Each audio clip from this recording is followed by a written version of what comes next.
Cricket History presents the King of Spin, Shane Warne. Hit the subscribe button for 6 now. Press the bell so you don't miss any videos. Many memorable moments in the game are not actually moments at all. They take hours and sometimes days to unfold. But this next one is a moment. It created a sensation at the time and has been talked about ever since.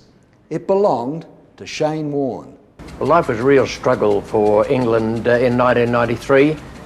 The Australians went up to Old Trafford and they made 289 on rather a dicey pitch. Mark Taylor got a very good 100 and it was great to see. And then the England side went along okay until Atherton was out for 71.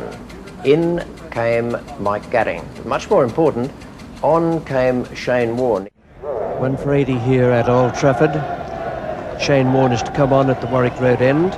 The first ball on English soil for Shane Warne changed his life. I'm staying at the top mark, it's my first ball. I'm a bit nervous because I haven't played against England before and it means so much, Australia versus England.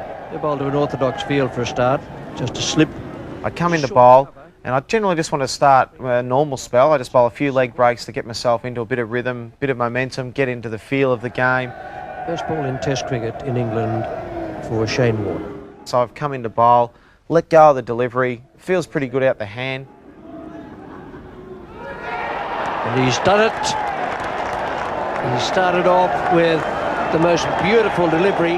It drifted in and it dipped and then it kicked and hit the top of the off stump. Now, I mean, what more can you do?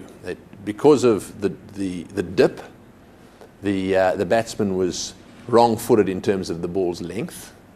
Because of the furious work on the ball, it drifted in, so he was wrong-footed because of the line of the ball.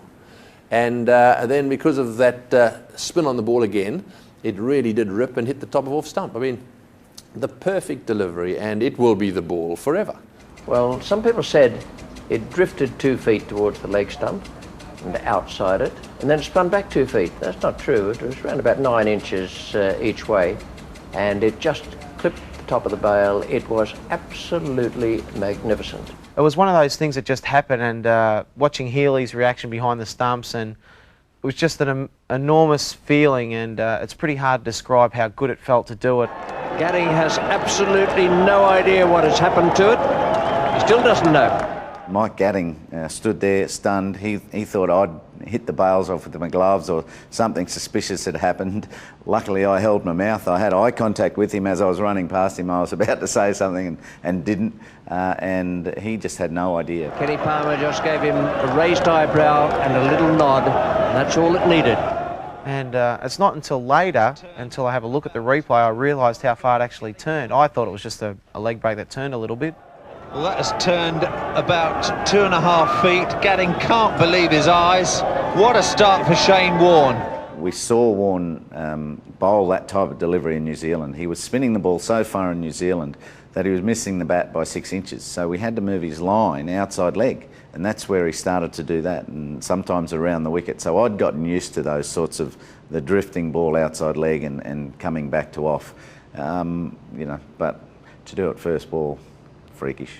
Sitting in the pub in 20 years' time, and instead of turning that far, it would have turned that far. And I suppose even when I'm 75, it would have turned even further.